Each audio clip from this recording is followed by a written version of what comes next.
There we go. Right, we are live. Welcome everybody watching at home, and welcome Andrew. Good to see you, mate. Thank you very much. Pleasure to be here with Neil and Angela Hills again. Yes, well, Angela's not here yet. She said to start without her. She's making a drink, so we will say hello first and say a few hellos in the chat. But yeah, this is long overdue. I was thinking earlier, we must have known each other and met socially for getting on for 9 or 10 years now or something. It's been, yeah, probably, when did I start reselling? Maybe 8 years ago. So, right.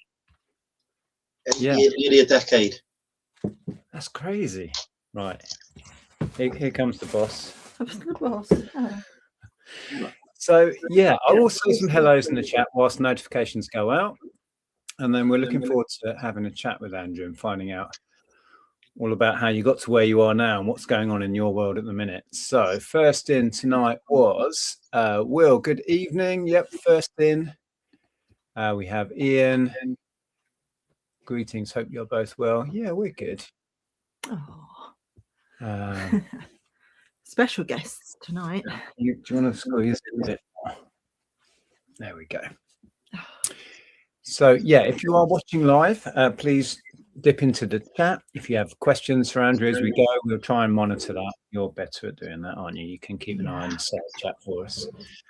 Wolf Bark, are we getting an echo through you, Andrew? I have no idea. I'm hearing. Is it possible to turn the volume down on it a little bit? There we go.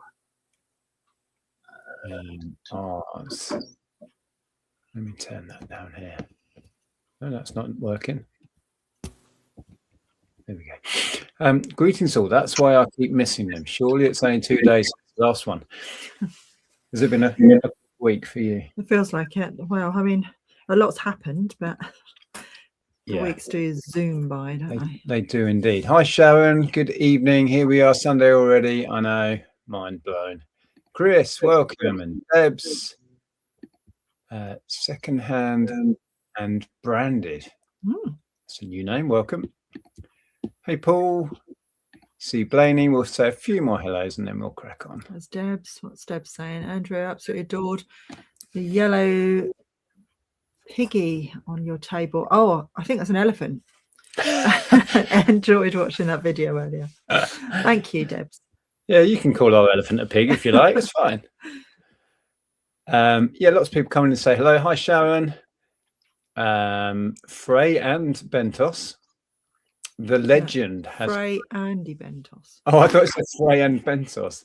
Has the legend entered the building? I don't know. We're still waiting for the legend. Hey, I'm right here.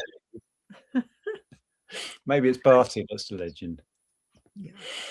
Right. Well, welcome everybody. There's Nia and Anastasia. In Porky, lots of regulars. Hello, hello. Richard. Happy International Women's Day to people. Yeah, absolutely. Wow, lots of people coming in to say hello. Yeah, I can see Lainey. I don't know if you said hello to Lainey. Hi, Lainey. So I was saying that it's been a long time that we've known Andrew. Andrew reckons it's at least 8 years. Yeah, must be. But we've not had you on to talk about your story, which I think is a fascinating one and an inspiring one in many ways. So I may as well just hand over to you to explain. I did put in the title, as you probably saw, about the debt issue and how you got through that. So I'll hand over to you and you can explain a bit about what happened. Sure, thank you. And happy International Women's Day to everyone that's celebrated that as well. But yeah, so where was I? About 10 years ago now, it's about a decade ago, I suffered with an unfortunate gambling addiction to, an addiction to online roulette, which I was absolutely terrible at. And I managed to lose thousands of pounds in a very short space of time doing it. So then I thought, I need to make that money back. What's the most sensible way I can do it? So I got a bank loan and then gambled some more to chase those losses. And that went about as well as the first attempt to make money did. Say not well at all. So then I got a credit card and put about 10 grand on that. I ended up probably roughly about £60,000 in debt before the bank refused to give me any more money, which is, quite sensible on their part, really, because I clearly couldn't be responsible with it. So yeah, I ended up in a situation where all of a sudden I had no money. I had £60,000 worth of debt, which I hadn't realised until I actually sat down and added it all up together. And there was no money in my bank account. I couldn't even afford to buy food to have a meal. I went like 2 days without food because I just had zero money, and I was too ashamed and embarrassed to talk to anyone about what was going on for me and what I was going through. Because, when you hear people are suffering from an addiction of any sort, it can be difficult to talk about, and people always feel that when they're going through that themselves, they always feel that they've let people down, that they're embarrassed by it, and they don't want to talk about it or acknowledge it because that means having to confront the problem. And I felt terrible, like I'd let down everyone I knew, all my friends, my family, etc. And I just didn't want to. I didn't want to go on any longer, especially because I literally couldn't afford to eat. But I thought, you can't be doing that. You've got a good job. You've got lots of friends, family, etc. You just need to get a grip on what's happening here. So I phoned the Samaritans, which was like the best phone call I've ever made in my life. Spoke to a lovely chap there. I think he was either called Nick or Neil, one of the two. And we had a chat. I talked about how I was feeling, what was going on for me, the situation I managed to get myself in, all of that shame and embarrassment that I was feeling. And, I really just sort of let it out there with his encouragement. And then we had a conversation about what I could try and do to turn things around, to get on top of that debt, to get in a position where I could actually afford to pay my bills, to get in a position where I would stop gambling and stop wasting money, because clearly that was not the way to go. So he was able to put me in touch with a couple of organisations, GamCare being one to support with counselling to try and stop the gambling. So they offered free counselling, which is paid for by gambling companies as well. So it's like it's a very strange thing. And then also with Step Change, which is a debt management charity, which is paid for by people like banks and stuff. So basically, the organisations that I was in trouble with then paid for me to get out of that trouble. Spoke to Step Change. They spoke to all of the people, all the banks, the credit card companies, etc. that I owed money to, put in a plan for me to repay that at a set amount each month, based on my sort of income at the time. I had some therapy with GamCare, which was kind of effective, kind of wasn't. I still had relapses for the next 2 to 3 years after that, but nothing like as severe as what I'd had. I haven't done, apart from buying a lottery ticket, I haven't done any gambling now since probably pre-COVID, probably 2019, something like that. It's been a long time. Thank you. But yeah, so that conversation. So making the clearly difficult decision to talk about it and face up to it sounds like the main step. But where did reselling factor into that? Was that sometime after you'd actually taken a step to face up? Well, yeah. So basically, I looked online for ways to earn extra money because I was having to repay this debt, and I wanted to repay it quicker so that it wasn't hanging over me, wasn't affecting my credit for years to come. Because when you're on a debt management plan, things like getting a mortgage become very difficult. And I was a homeowner with a mortgage and stuff like that, so I didn't really want to lose my house or anything like that. All these different pressures building on me, so I wanted to get things sorted out as quickly as possible. So I started becoming the world's greatest mystery shopper. So I was going around doing mystery shopping in my spare time, traveling the length and breadth of North Wales, turning up at these restaurants. Yeah, because you would get, at the time, you would get crazy money for going and visiting some remote place that they didn't have anyone else to go and visit. So you get like 100 quid to go to Both Wells or somewhere, plus your petrol expenses. So explain what that is. So you're doing reviews on places, or what Yeah, do you do? we'd turn up to a place, see what the service was like, fill out a form to say how good it was or how bad it was, what they could improve on, etc. And then that would get packaged up and sent to that company. And I was doing it for big companies, big chains. The best ones were the bars. I had a great time doing the pub ones, but gradually people sort of clocked onto it as a way of earning money. The side hustle culture was really starting to come into it. So those £100 paydays sort of became £15 ones, and you'd be spending like nearly 2 hours of your time to make 15, 20 quid. So it stopped being acceptable. And also I was doing a lot of miles, a lot of traveling in the evenings. I was just exhausted from doing it. And I built up quite a bankroll doing that, about £1,000 worth of cash. So I thought, right, I need to do something different. Started looking on YouTube, and I come across a video by somebody called, two people called Nick and Andrea Hills. You may have met them before, I'm not sure. Wasn't actually talking about reselling. I think it was a chat you had with Edward from Antiques Arena. Really? Oh, yeah, interesting. more of a sort of a mental health awareness sort of chat, which was really good.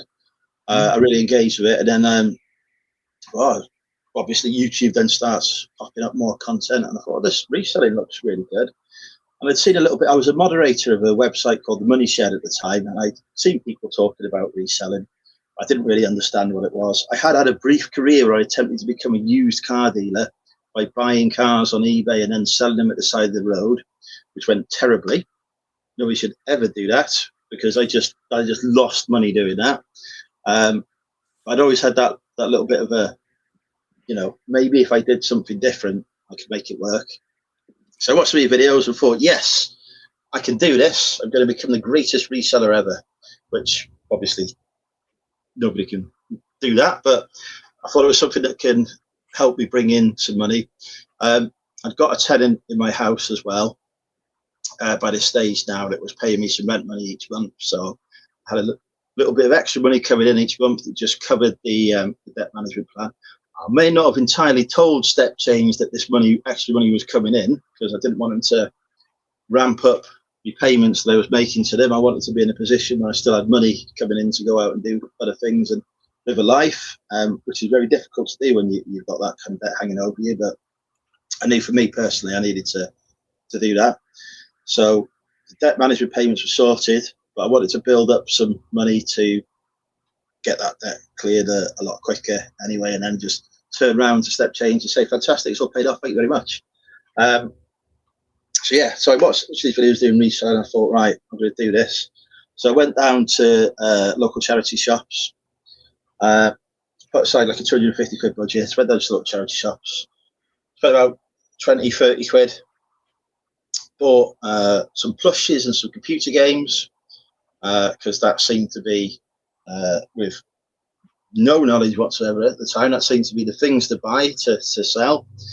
And then I didn't even realise that you could look on eBay to see sold comps on things. So I just pricing based on the listed price, like a month before I discovered that.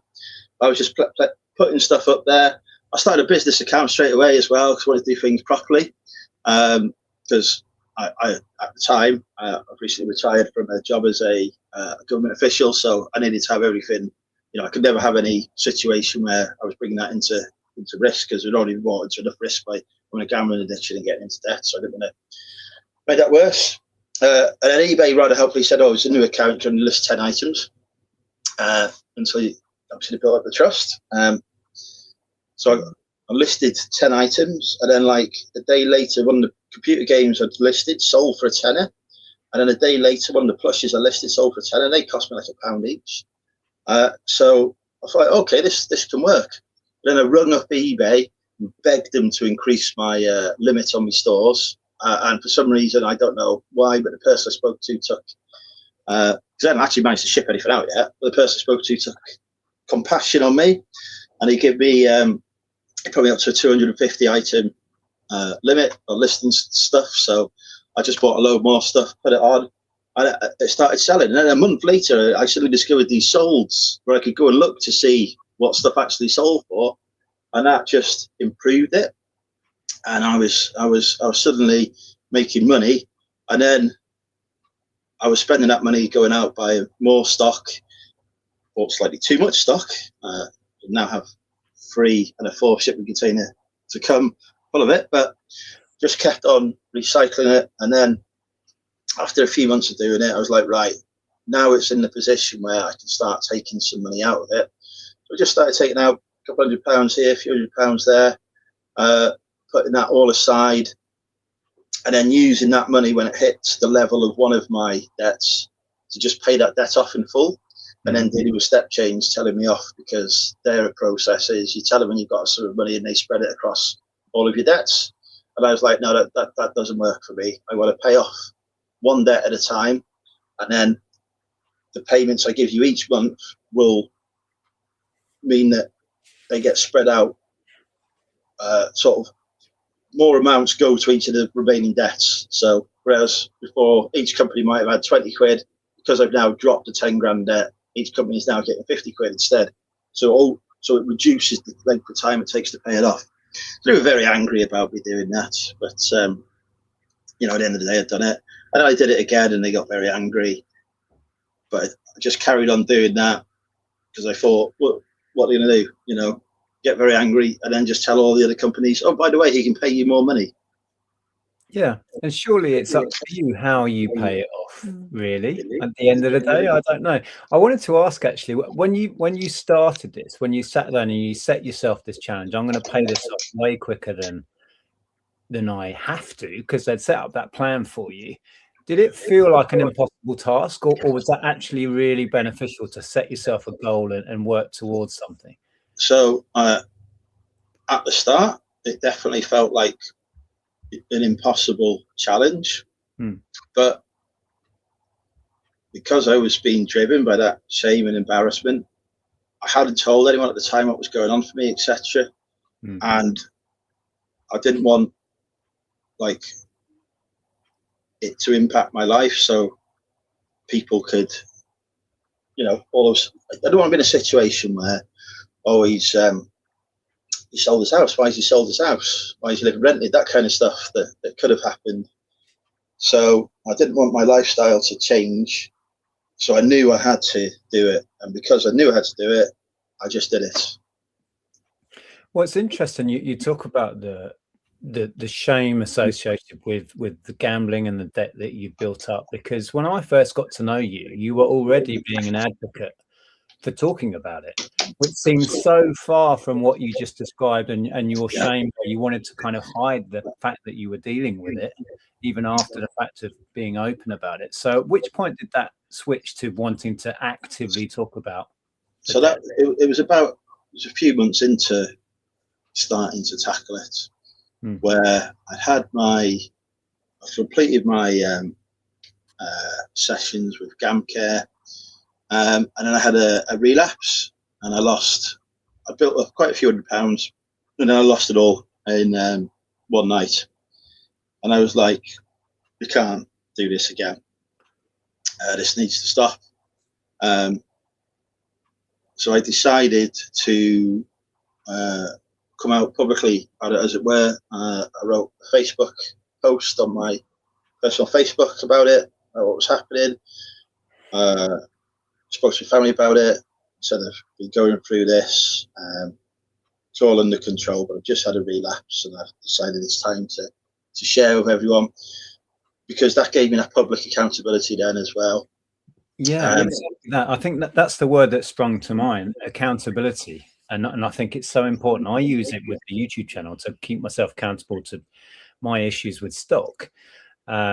So it's fascinating to hear that it helped you with the gambling. And did it help you to not relapse because you thought more people are going to know what's going on because I've told them? It made the relapses smaller and less frequent. That was the worst relapse that I had. And like I say, it was only a few £100 in one night, which compared to £60,000 in a couple of weeks, because it only took a couple of weeks to lose that much money. That was, quite a thing. But yeah, just going into that downward spiral after it, where I was just beating up on myself, thinking how stupid I am, etc. There was, and I just had a relapse. It happens to anyone and everyone, no matter what's going on for them. But yeah, so I did that, but probably, and I thought, and I sat down and had a conversation with the Samaritans again as well, because they'd really helped me out the time before. They talked and they said, like, well, you've had a relapse. It's okay to have a relapse. This does happen when you're fighting an addiction and trying to recover from it. Don't judge yourself for that. And after that conversation, I thought, they've been really helpful to me. How can I give that help back to others? How can I support others? So I started my own website as well, the Money Mentor website, which I think still exists.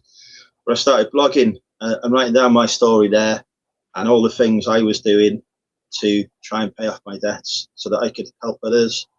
I started a YouTube channel with some terrible first videos where I was talking about it and putting itself out there. And just over the next few months, started doing a bit more of that. And like I say, it's probably actually a year into the journey that I discovered you guys and reselling.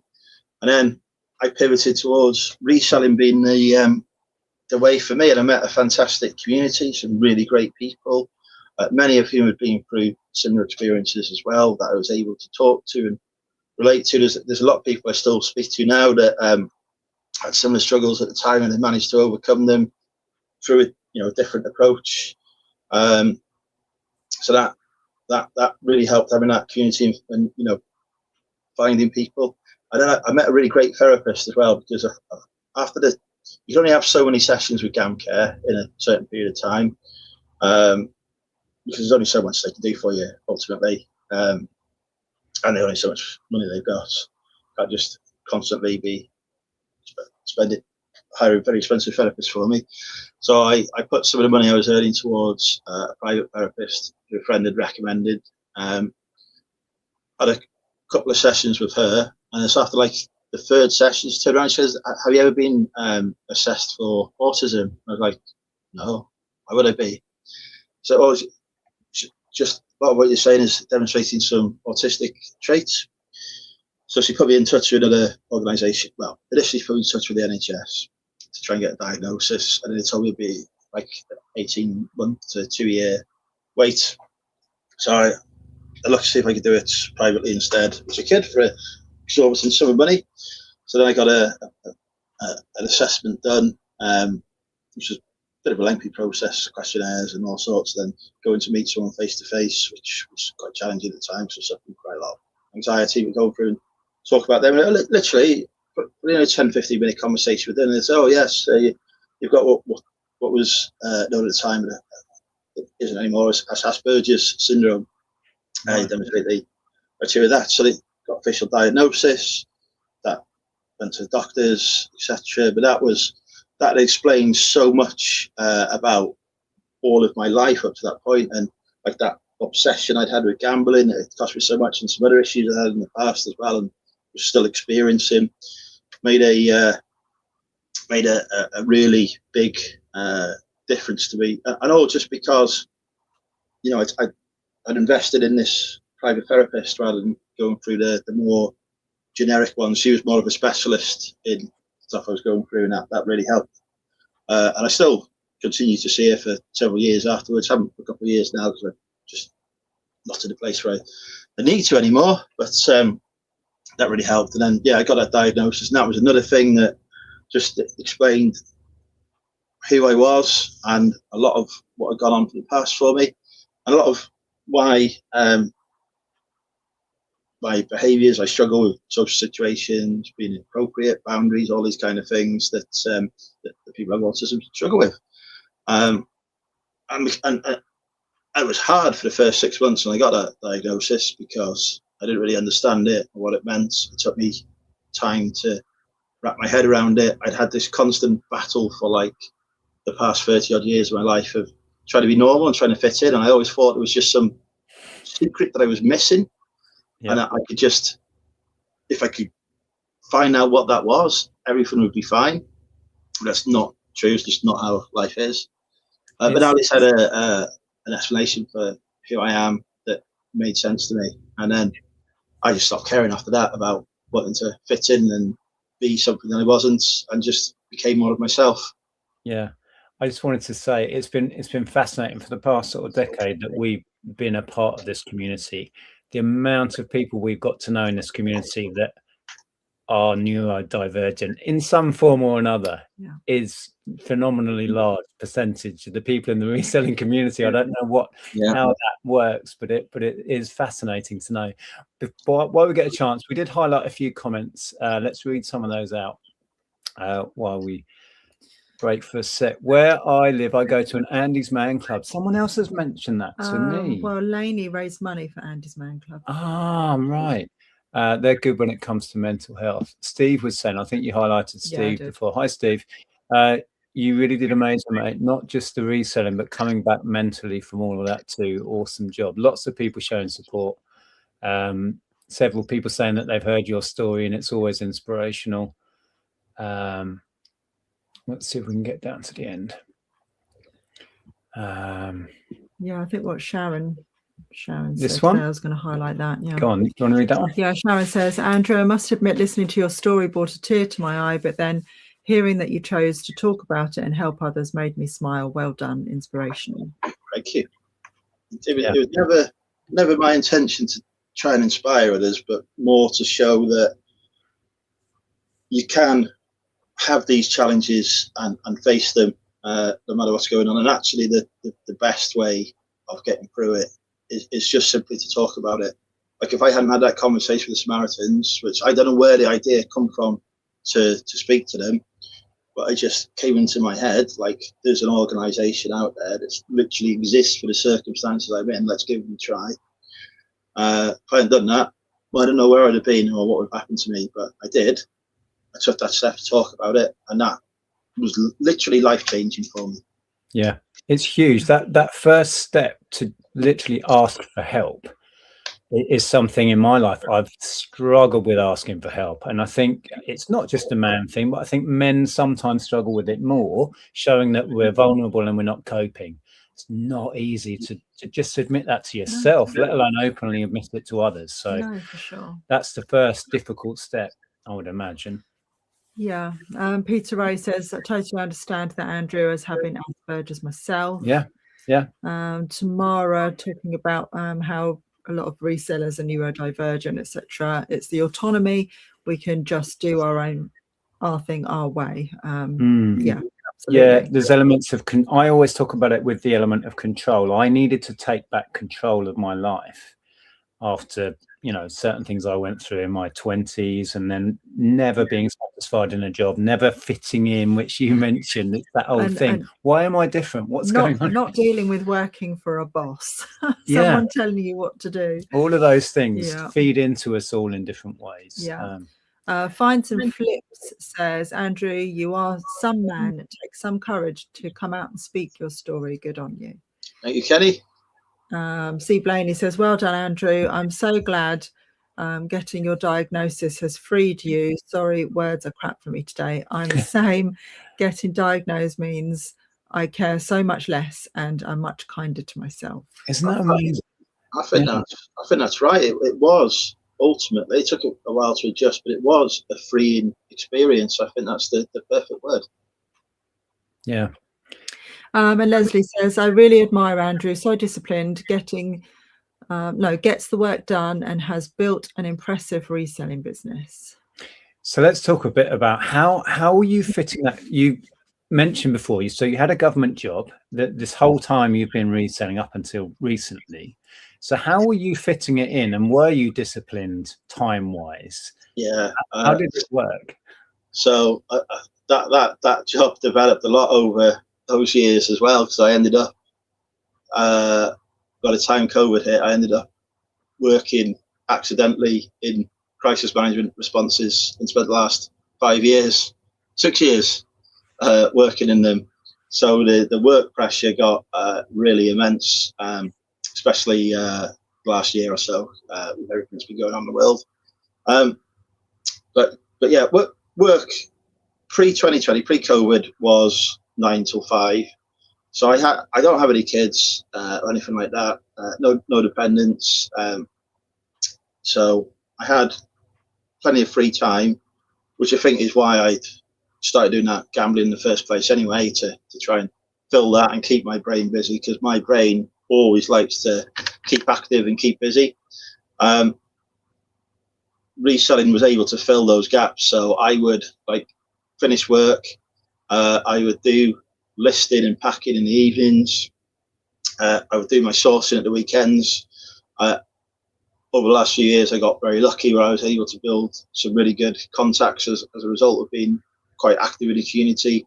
So I didn't need to go down the traditional scratching around in charity shops and trying to find stuff in there to list, because I just had people I could ring up and say, I've got some money.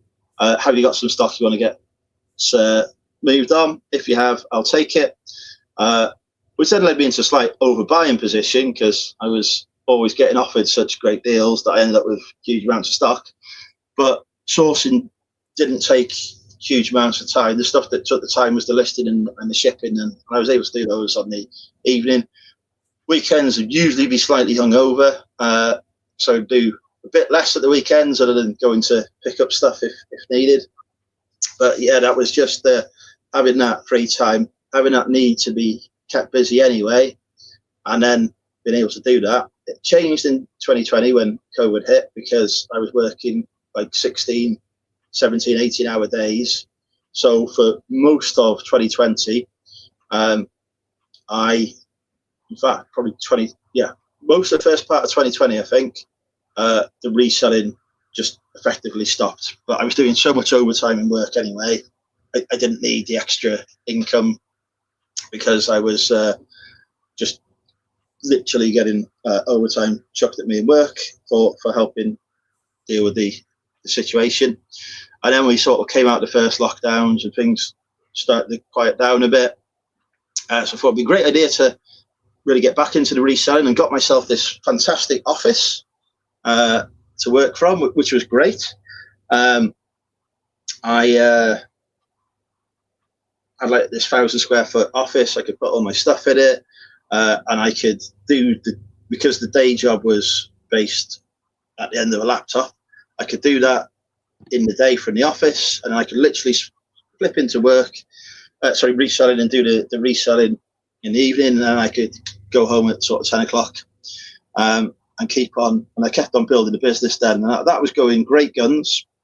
And then unfortunately I had an incident where I was, I don't know how to phrase this, but I was accused of drink driving. I hadn't been, but I was falsely accused of it, and I had to give up the office so that I could fight a court case to successfully defend myself, which then took thousands of pounds, and that popped the debt back up a bit at that stage by 4 or 5 grand, because I had to pay all these solicitors' fees. In the end, the case got dismissed within minutes of it hitting the courts. There was all kinds of things that happened with it. I hadn't done anything wrong at the end of the day. I knew that, successfully defended it. But I'd had to give up the office as an expense so that I could put money in to pay it off, this additional debt that I'd built up.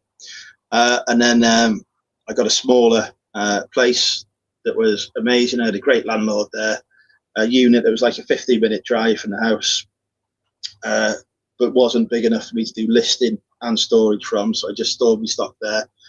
And that did slow down the business a bit. So I thought, what I need to do is get to the position where I can run the business from home again, this is the business, which looks terrible. I remember there was a period, Andrew, where it felt like you were getting a new warehouse or lockup or something every other week. I know it wasn't quite that extreme, but there was a while where you were experimenting with all different sorts of spaces to work in, and there'd be another video and come out, I've moved again. Yeah. Again. I did have that. I started off with in small room inside a storage facility, which was great, but I didn't really take proper advantage of it. Then I moved to 20-foot container. Then I managed to get what I called the cow shed, which was a warehouse with an office in it, but it just leaked terribly. Like every time it rained, it was so damp, so the stock was just getting destroyed. So I was like, I could either spend money to get this sorted. The landlord wasn't prepared to spend any money on it, so I thought I could spend my own money to get this sorted out, or I could just move somewhere else. And then I moved to like a 40-foot container, and then another container came up with power and lighting, so I moved to that. Then the office came up, took that, and then that was the penultimate move before I moved to my unit in Wrexham. And then I decided, right, I want to go live by the coast. I want the business to be all under one roof, which still isn't, but I want it to all be in one place.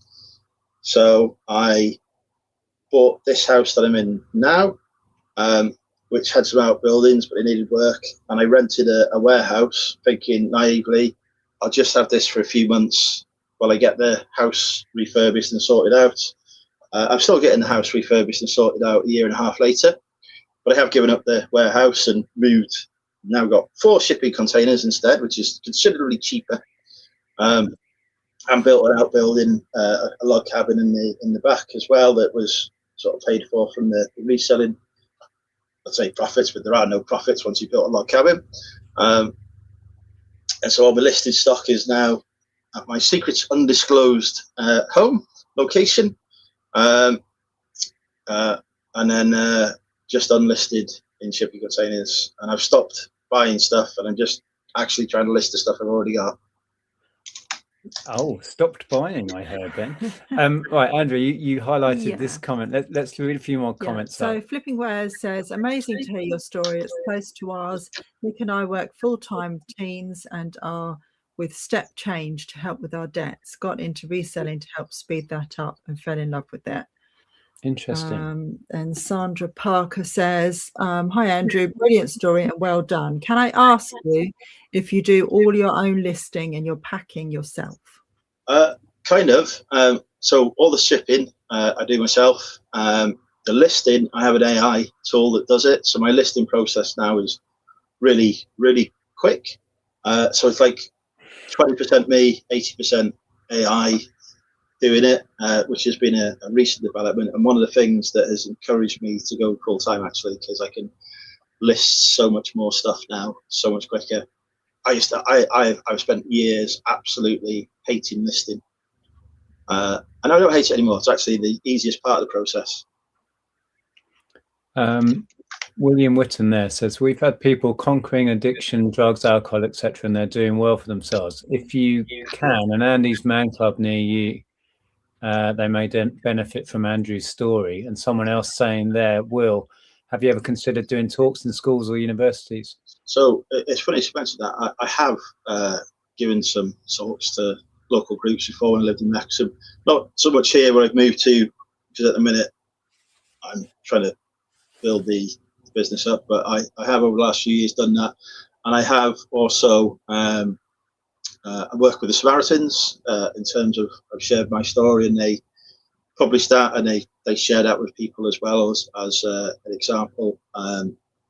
Was that the interview that's still on YouTube? Was that with Samaritans? No, that was the money advice service many years ago. That was talking about what Step Change had done. So Step Change put me in touch with that one, and then they took the fee for it to help pay off my debt, which was helpful because it did actually give a bit of reduction.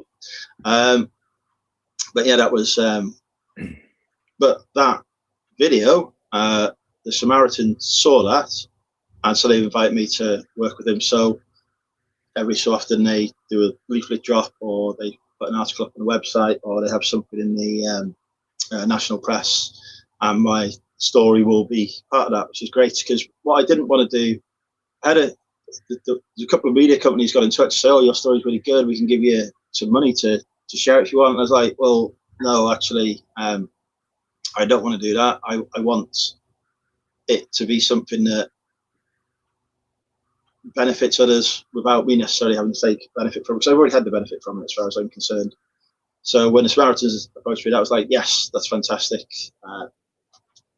Please take it and have it and share it with people. If it helps even one person, then I am absolutely delighted. There was an unfortunate incident where the Sun decided to publish my story without my consent, which led to me not being allowed to do YouTube appearances on other channels until I left work. We've got that removed. What I wanted to say, I can't believe we've done 45 minutes already. I really wanted to talk, we alluded to moving stock from warehouse to warehouse, and people who may not have followed the channel may not grasp the volumes you have had at certain points. So firstly, where are you at with the kind of volume of stock? And do you think that part of the kind of problems with addiction and stuff, has that bled into the buying of stock? Do you see a correlation with the two at all? I think it has done in the past, because I can see as I have overcome those tendencies, I buy a lot less stock. So I think while I was still fighting some of that, there was definitely a tendency to overbuy stuff. And then last year, after the move, I probably got rid of at least 10 to 20% of it just by listing it and selling it, which is what we're supposed to do, isn't it, with the stuff. So now it's reducing. Now I will go in a charity shop and be quite happy to walk out having not bought anything, because I'm just like, I don't need it anyway. I'm fine. There's no need. There is, I think there's an element in all of us where there's a buzz from buying. Most people say the fun part is going out, and you do get a buzz from buying, and it's sometimes hard to manage that. I've been through phases of buying way too much. But I think now, because we're very aware we have so much stock, that we still go charity shopping, but the buzz is in the looking, and we don't buy anything unless, we feel it's absolutely something we can't leave without. Yeah, it's being aware of things, isn't it? I think it's being conscious of your decision making. That's certainly part of it for me. And I think about it a lot more as a business now than I did before, because before it was a side hustle for me. I didn't have to, especially when I paid off my debts 2 years ago, I didn't have to rely on income from the business. So it was generating money that needed to go somewhere. So that money would then basically go into more stock. And then I took the decision to move here. So then the money's going into, actually, I need to build some infrastructure, like a new log cabin. And now, because I took voluntary redundancy from work last month, after a few years of managing some really big crises, I decided the money needs to go to wages instead, rather than buying more stock. What have you highlighted there, Sharon? Sharon says, Andrew, I've been supporting a family member who is bipolar and was having a suicidal episode, and I showed him your story online and played him your video on the Samaritans site. It definitely helped. I'm glad of that. Definitely glad of that. Isn't that awesome? So where are we at now? You did say that you took redundancy from the government job. So is it your full-time income now is all from reselling? Yeah, it is basically from reselling now. I'm quite lucky because obviously I've learned quite a lot of financial discipline over the last 10 years now. So I don't have any debts or anything like that anymore at all.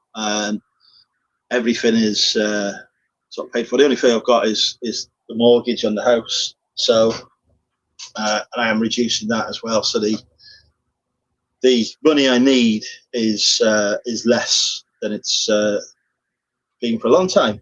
So I can focus on what I enjoy doing the most. And at the minute, what I enjoy doing the most is building the business and seeing how far I can take it. And I'm really trying to turn it into an actual sort of structured business with formal suppliers coming in, building and supplying stuff, and it getting listed and sold without having to sort of rely on what I call more opportunistic routes, like having to go to charity shops or car boot sales, and then facing the disappointment of there not being enough stock there. What do I do next week? Because I need stuff to list and I haven't got it. So I'm really want to. What sort of backlog are you working with at the moment? Do you still have lots of stuff in storage? Yeah, free shipping containers full. So I'm not going to run out of stuff anytime. In fact, there's 2 outbuildings here as well that are actually have got stuff in as well that needs sorting through. The reason I took on a 4th container is because in the house, as you can see, there's still stock everywhere in this house. So emptying the house, having a clean slate. This floor, this is the top floor that I'm on, my attic conversion, is going to be dedicated to reselling. So I've got a photography room over there. This is the office area where I will be doing any listing, YouTube, etc. Down beneath me is my shipping area, and then that's all that's happening in the house. The listed stock goes in the outbuildings, and the unlisted stock gradually gets reduced and run through. I'm listing 25 items a day at the minute. Once I've got this house clear and I can move around it and not trip over boxes of stuff, and I've got space to process stock, which the 4th shipping container will give me the ability to process stuff, because they're all next to each other. So I just bring stuff out of one container, go through it. Right, this is the stuff that needs to go to the car boot. This is the stuff that needs to go on eBay. I've got some stuff for Facebook Marketplace as well, larger items. So sort all that out, put it into the right piles, list the stuff that's for eBay. Car boot stuff, the shipping containers are at the car boot. So once I've sorted it, I can just literally open up the container. Here you go, folks. Come buy some stuff and have a rummage. On the right, so you don't have to move the stuff. Actually on the site, so I don't even have to. I mean, it's not the biggest car boot in the world. Don't get me wrong. There's a bigger one further down the road, but I could just literally open the doors, and they might be like, "Oh, it's £10 for a van or £5 for a car," kind of thing. I'm like, well, I ain't brought neither. I'm on fuss. Ideal. What did you highlight there? Yeah, Steve has got a question. What are your plans to grow your business, Andrew? More Amazon, more eBay, or more of everything? eBay, I want to be my primary channel because I get the most. I just get the most enjoyment from it. It's the one I've used for the longest. It's the one I'm most familiar with. I find the ability to get next day payouts really good for cash flow. The reporting on it is really good. The customer service, despite the feedback they get, is actually quite good compared to other platforms. It is.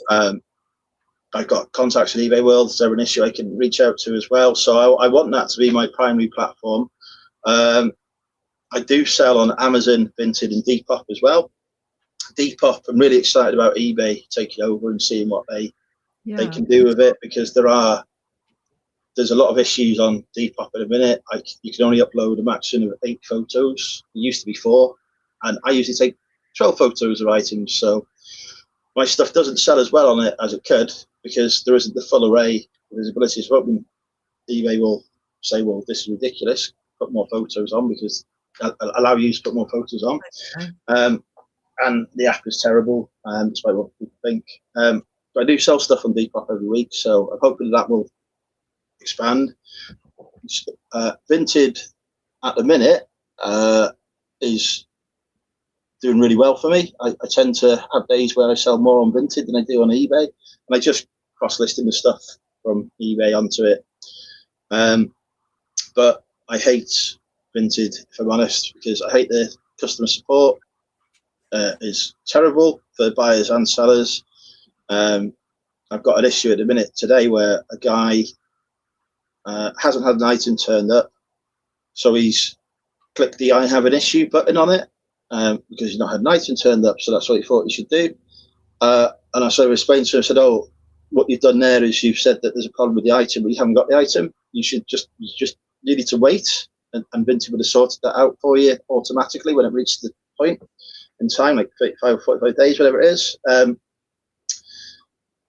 So I said, "I'll speak to Vinted to see if we can sort this out for you." And they're like, "Oh, he's going to have to return the item." But he hasn't got it to return. Okay, there's nothing we can do. Fantastic. I can't refund him because it might turn up tomorrow. Yeah. But now he's only got a few days before that gets closed down if he doesn't send it back. Yeah, classic computer says no situation. Yeah. I wanted to go back. Pete put an interesting comment in about. Pete says the buzz for me is to get out meeting people, meetups, not so much the buying. Finding reselling and being able to share my process on YouTube has helped me so much with my confidence and more. Yeah, it's good to see, Pete. And then we have a question. Are you still the #1 eBay VHS seller? I was number 3 at one point, but no, because of cross-posting, I was selling quite a bit of those on Vinted. So I have slipped down the eBay rankings as a result, because Vinted is very dopamine-driven and people will see something on the feed and press buy. But I'm moving away from VHS and selling that anyway, because the reason I got to that position was because I had a source of free VHS where I would just literally get like hundreds a month. And you talking the cassettes or the players? What are we talking? Yeah, the actual videotapes. So I could just, if it sold for £6, I still made a healthy return on investment there because it was free. But now I don't have that source anymore because I've relocated, and I don't really want my store full of stuff that's only selling for £6 now that I'm full time, because I need stuff that's selling for more money so I can. I found the VHS cassettes really slow, but then I was selling blank ones, just pre-recorded off the telly ones, and job lots of them were flying out. Yeah. People buy those because of the adverts that are on them. Yep. Because they copy the adverts off them and then they put them on YouTube and stuff like that, and they make money. You have to be careful how you word it, because you can't technically sell stuff with stuff recorded off the telly on, but you can, but you shouldn't. It's a bit of a grey area, so yeah. Approach with caution, but I did quite well with those. I used to sell pre-recorded cassettes as well for the same reason. Ones where people had recorded the charts off, and then people would want the advert that came between the songs. Right. Yeah. Right. Well, can you believe that we are nearly at the hour? We're approaching an hour. We could have chatted for 2 or 3 easily. So we'll just pre-warn people. Now, I don't know if you've made it to the end of many of these, Andrew, but what we tend to do at the end is leave on words of wisdom, which our lovely viewers provide for us. They'll give us some words of wisdom. They can be about what we've discussed, if they want or not, doesn't really matter. We'll read them out, and then because you're our guest, you get to pick one that means something to you, one that resonates with you. So we'll do that in a minute. Give you fair warning. Before we do that, if there's any other questions, just pop them in. We'll do a couple of questions. Yeah. And put wow at the beginning of your words of wisdom, just so that we can pick them out. Yeah, we'll start reading those in a minute. But if there are any questions at the end, I'll just see what we've got. All the wows are coming in already. Ali's in first. Well, let's start reading them anyway. There you go. Can you read Ali's? Yeah, Ali says, learn from the past, plan for the future, and have fun in the present. Andrew has always been a source of inspiration. Proud to call him my friend. Awesome. See, what she's done there is, if I don't pick hers, I'll get told off now. Well, we'll see what happens then. Anastasia has said, when everything feels like an uphill struggle, just think of the view from the top. Oh, yeah. I've not heard that before. Steve says, this is the time when I run off usually. Where's he said that? I can't see that. Just above Anastasia's comment. Oh, are you off then, Steve? You know, from when he was on, and Oh, words of sorry. wisdom, and he just ran off up the Yes, stairs. yes, We were yes, like, yes. oh, he's gone. Yeah, he did. We lost Steve. I think his battery was running out, and we just saw him running off up the stairs We were like, behind oh, him. okay. That was funny. Yeah. Neil says, when is DWA coming back? Hopefully this Friday. And for Yeah, those but, who aren't aware, that's a long-running show where Andrew drinks cider live on the internet with guests. DWA standing for Drinking with Andrew. Yeah. many years, and it's a lot more well-behaved now than it was. With a lot more. It's like Parkinson's. No, like the show Parkinson. Oh, I thought of the disease. No, Michael Parkinson. It's like that, but you know, with cider. There's your tagline there, Andrew. You can have that for free. Peter A says, "You are not broken. You are simply human." Oh, that's good. That's good, Pete. Where'd you get that really from? good. I like that. Yeah. Sharon says, "Andrew shared them with us tonight. He chose to fight, not flight." Wow. Okay. Frey Andy Bentos says, "Everyone needs an Andrew in their life." Oh, Quite right, Andy. I mean, his hand's down there, isn't he? He's got to have it for